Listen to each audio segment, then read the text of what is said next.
다 찾으셨으면 아멘 해주세요. 아멘 아멘. 네, 함께 읽어보도록 하겠습니다. 네, 여호수아서 24장 14절부터 18절까지 말씀이에요.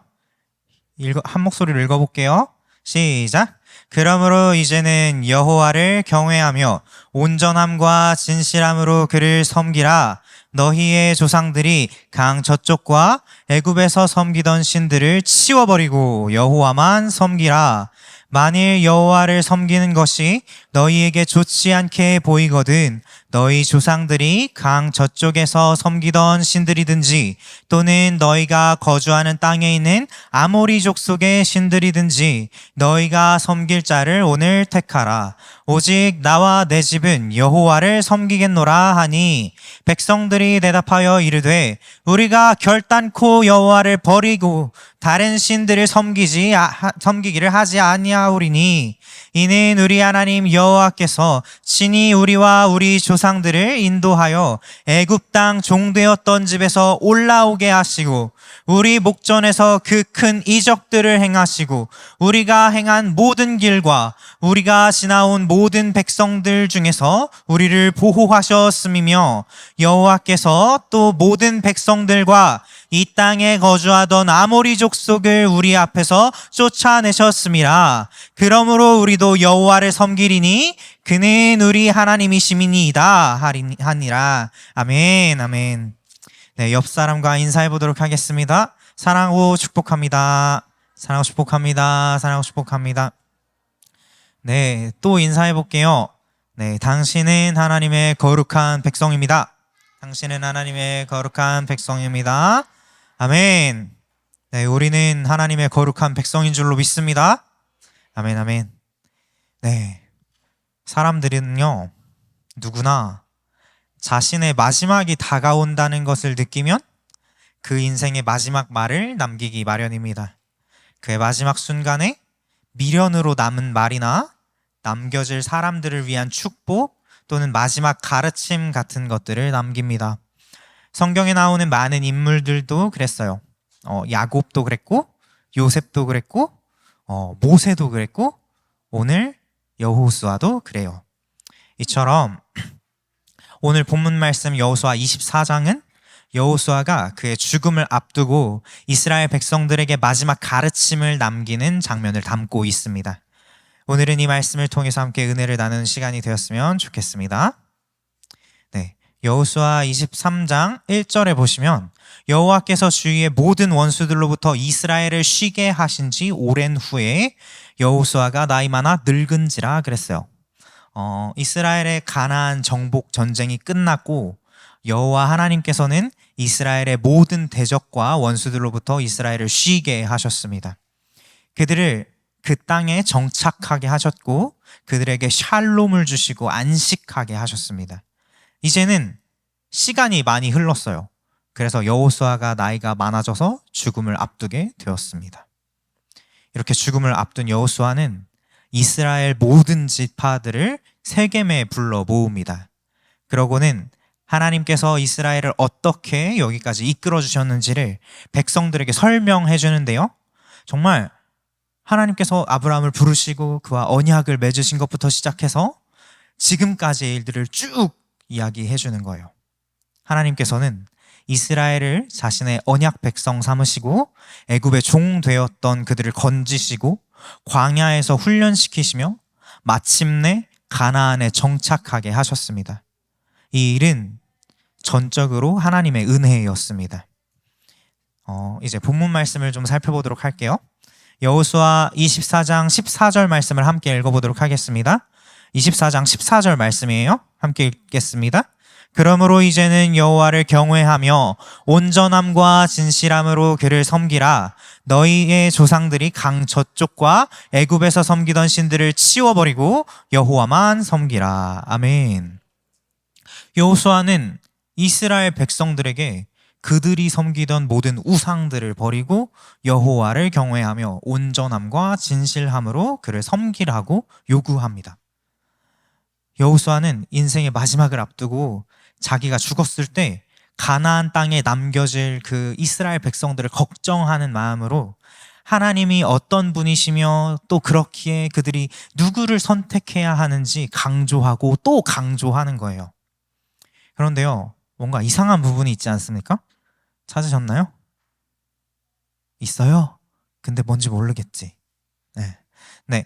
지금 여호수아가 너희 조상들이 강 저쪽에서 그리고 또 애굽에서 섬기던 신들을 치워버리라 라는 이 말씀을 이스라엘 백성들에게 하고 있다는 겁니다. 이게 무슨 뜻이냐면 지금 이스라엘 백성들 중에 여전히 우상을 따르는 사람들이 남아 있었다라는 것입니다. 이스라엘 백성들이 사실 여호와 하나님의 크신 은혜로 애굽을 탈출했어요. 그리고 40년 동안 광야에서 하나님의 거룩한 백성이 되기 위한 훈련들을 거쳤습니다. 그 험난하고 어려웠던 그 광야의 여정 가운데서 그들은 하나님의 말씀과 규례와 법도를 배우고 익히는 데 시간과 힘을 들였단 말이에요. 이러한 여정 속에서 이스라엘 백성들은 정말 수많은 하나님의 능력과 기적을 체험했고요. 하나님께서 수차례 경고하시고 징계하시는 그런 것들도 다 받았어요.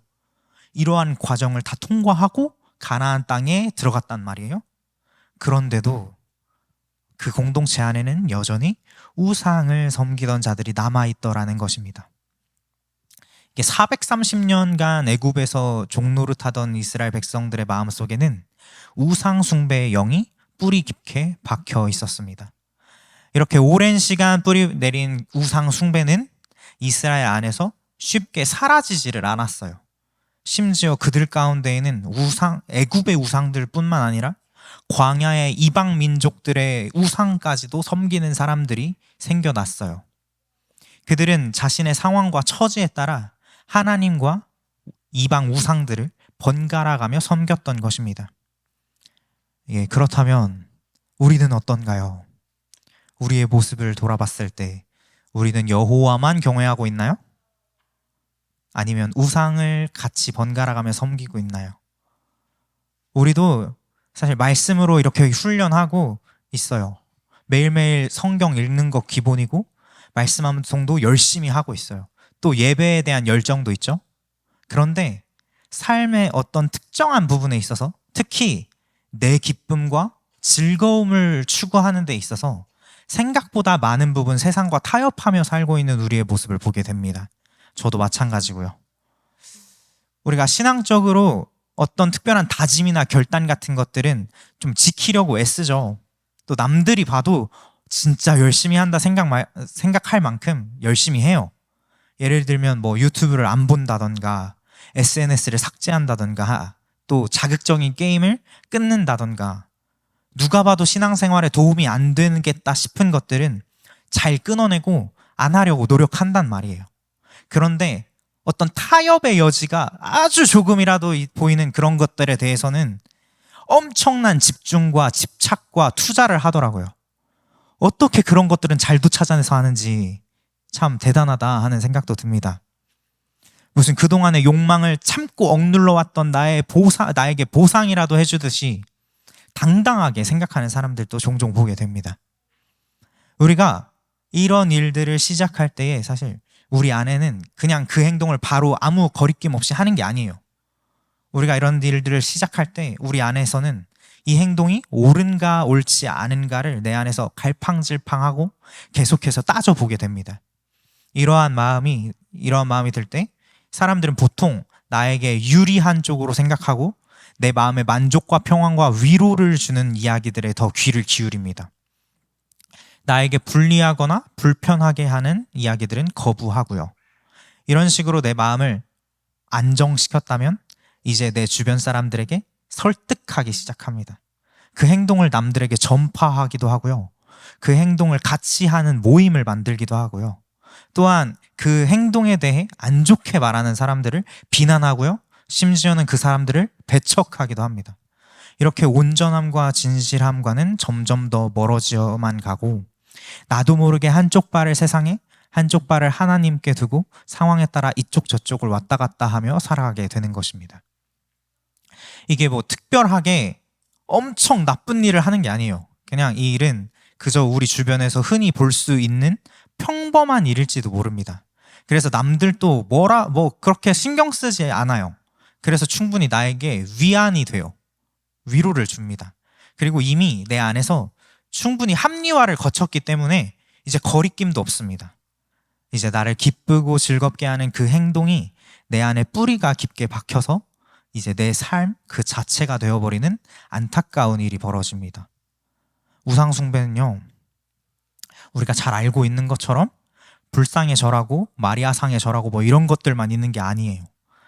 내가 하나님을 찾고 알아가는 시간보다 더 시간을 쏟고 공을 들이고 있는 모든 것이 우상입니다. 하나님 말고 내가 마음을 다하고 뜻을 다하고 힘을 다하는 그 모든 것이 우상입니다. 저는 우리가 하는 행동들 중에 신앙적으로 스스로 어떤 합리화를 거친 행동이나 무언가를 우상이라고 생각하는데요. 하나님을 더 알아가고 하나님을 더 사랑하기 위한 순종의 합리화가 아닌 그 모든 것들은 우상일 가능성이 높습니다. 이렇게 내 안에 충분히 합리화가 되었고 충분한 반복을 통해 내 삶의 습관으로 자리 잡은 그 행동은 나 스스로는 그것이 우상인지 아닌지를 잘 분별하기가 어렵습니다. 그렇다고 해서 그것을 확인할 수 있는 방법이 아예 없는 것은 아닙니다. 그래서 그 행동이 우상숭배인지 아닌지를 확인하는 방법을 두 가지만 살펴보겠습니다. 첫 번째로 내가 그것에 시간을 얼마나 쓰고 있는가입니다. 시간의 양을 볼 때 내가 하나님을 찾고 구하는 일에 시간을 더 쓰고 있는지 아니면 이 행동을 하는데 시간을 더 쓰고 있는지 한번 비교해 보시기 바랍니다. 시간이라는 게 생명과 연결되어 있는 생명과 연결이 되어 있는 거거든요. 그래서 우리가 시간이 지나는 만큼 그 시간만큼 우리는 늙고 있는 것입니다. 이렇게 1초가 지나면 1초만큼 늙게 되는 거고 또 1분이 지나면 1분만큼 늙게 되는 것이죠. 또 1년이 지나면 또 1살을 더 먹게 되는 것입니다. 이렇게 생명은 우리에게 시간으로 경험이 되어지는데요. 내가 내 생명을 어디에다 쓰고 바치고 있는지 점검해 보시기 바랍니다. 또 두 번째로 누군가가 내 행동을 지적했을 때 나는 어떻게 반응하는가입니다. 나에게 기쁨과 즐거움을 주는 행동을 하고 있는데 누군가가 나한테 너 그거 잘못했어. 그거 우상숭배야 라고 말했을 때 나는 어떻게 반응하느냐입니다. 보통 이러한 반응들이 오더라고요. 이거 우상 아니야. 이게 무슨 우상이야. 이건 이것도 할 수 있고 저것도 할 수 있어. 이건 다르다고. 이런 건 어느 정도 이해해줘야지. 이건 좀 상황이 다르지. 이거를 신앙하고 엮지 마. 이런 거 좀 한다고 해서 믿음이 약하다는 식으로 말하지 마. 와 같은 반응들이죠. 왜 그렇게 잘 아냐고요? 제가 했던 말이기 때문이에요. 네. 사실 이렇게 말하는 게요. 정작 이 말을 할 때는 잘 모르는데 그 말만 객관적으로 바라보면 이게 정말 말도 안 되는 소리라는 것을 알 수 있습니다. 사람은 원래 순종할 수 있는 이유를 찾기보다 순종하지 못하는 이유를 찾는 것에 더 익숙하고요. 내 행동을 변호하고 대변하기 위해서 언성을 높이는 것에 익숙합니다. 내가 어떤 것들에 예민하고 민감하게 반응하는지, 내가 어떤 문제에 있어서 열과 성을 다해서 합리화하고 있는지를 살펴보면 내 안에 숨겨진 우상이 무엇인지 좀 더 명확하게 알 수 있을 것입니다. 이렇게 우리가 우리 안에 숨어있는 우상들을 발견했다면 오늘 본문 말씀 15절에서 여호수아가 말한 것처럼 우리는 우리가 섬길 자를 택해야 할 것입니다. 우리 함께 여호수아 24장 15절 말씀 함께 읽어보겠습니다. 15절 말씀입니다. 시작. 만일 여호와를 섬기는 것이 너희에게 좋지 않게 보이거든 너희 조상들이 강 저쪽에서 섬기던 신들이든지 또는 너희가 거주하는 땅에 있는 아모리 족속의 신들이든지 너희가 섬길 자를 오늘 택하라. 오직 나와 내 집은 여호와를 섬기겠노라 하니. 아멘. 오늘 본문 말씀에서 여호수아는 이스라엘 백성들에게 하나님께 대한 맹목적인 충성을 요구하고 있지 않습니다. 오히려 그들에게 선택할 것을 요구합니다. 하나님께서는 젠틀하시기 때문에 우리에게 믿음을 강요하지 않으십니다. 그저 우리에게 선택지를 주실 뿐입니다. 열왕기상 18장 21절에도 비슷한 말씀이 있습니다. 엘리야가 이스라엘 백성들에게 한 말입니다. 엘리야가 모든 백성에게 가까이 나아가 이르되 너희가 어느 때까지 둘 사이에서 머뭇머뭇하려느냐? 여호와가 만일 하나님이면 그를 따르고 바알이 만일 하나님이면 그를 따를지니라 하니. 아멘. 신앙에는 중간지가 없습니다. 우리는 결국 둘 중에 하나를 선택해야 합니다. 여호와를 선택하든지 바알을 선택하든지 섬길 자를 택해야 합니다. 내가 어느 한쪽을 선택하면 그 순간에는 그것이 나의 주인이 되는 것입니다.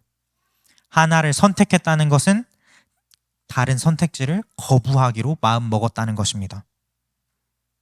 여러분, 엘리야가 말한 것처럼 머뭇머뭇하고 계십니까? 내가 이걸 내려놓을 수 있을까? 이게 없어도 괜찮을까? 이걸 내려놓으면 어디서 즐거움을 찾을까? 생각하십니까? 하나님께서는 우리를 억압하고 힘들게 하고 고통을 주시는 분이 아니신 줄 믿습니다. 하나님께서는 우리에게 샬롬을 주길 원하시고 또 기쁨을 주길 원하십니다. 우리가 세상이 주는 낮은 차원의 즐거움과 기쁨에 익숙해져 있다 보니까 하나님께서 주시는 참된 기쁨과 즐거움을 제대로 누려볼 수 없었을 뿐이에요. 사랑하는 여러분, 우리 마음속에 있는 모든 우상을 싹 치워버리고 오직 하나님을 택하는 자들이 되기를 간절히 소망합니다. 머뭇머뭇하지 않기를 바랍니다. 하나님께서는 자신을 선택하는 자들에게 진정한 즐거움과 기쁨을 회복시키시는 분이신 줄 믿습니다. 말씀을 마무리하도록 하겠습니다. 여호수아는 이렇게 말했습니다. 그러므로 이제 여호와를 경외하며 온전함과 진실함으로 그를 섬기라. 너희 조상들이 강 저쪽과 애굽에서 섬기던 신들을 치워버리고 여호와만 섬기라. 아멘. 이곳에 모인 저와 여러분들 모두 여호와를 경외함으로 온전함과 진실함으로 그를 섬기는 자들이 되기를 간절히 소망합니다. 우리들 가운데 머뭇머뭇하는 마음이 사라지길 소원합니다. 그래서요, 세상이 우리에게 누리게 하는 그 잠깐의 즐거움과 기쁨에 안주하고 거기에 머무르는 자들이 되지 않기를 소망합니다. 하나님 없이 누리는 나 자신의 주관적인 기쁨과 만족은 탐욕이고 우상숭배일 뿐입니다. 우리의 기쁨은 오직 하나님께 속한 줄로 믿습니다. 그래서 이 시간이 우리가 우리의 삶 속의 우상들을 버리고 하나님을 택하는 시간이 되기를 원합니다. 우리의 모든 우상들, 모든 보좌들을 내려놓고 주님을 택하는 시간이 되시기를 간절히 소망합니다. 기도하겠습니다. 하나님 아버지 감사합니다. 오늘 우리가 하나님께 더 가까이 나아갑니다. 우리들의 삶의 자리에서 모든 우상들을 치워버리고 주님만 섬기길 원합니다. 우리가 머뭇머뭇하지 않기를 원합니다. 우리가 세상이 가져다주는 그 낮은 차원의 만족과 기쁨에 머무르지 않게 하여 주시옵소서. 오직 주님만 선택하여서 주님께서 주시는 참된 기쁨과 만족을 누리며 나아가는 우리가 되기를 소망합니다. 살아계신 예수 그리스도의 이름으로 기도드립니다.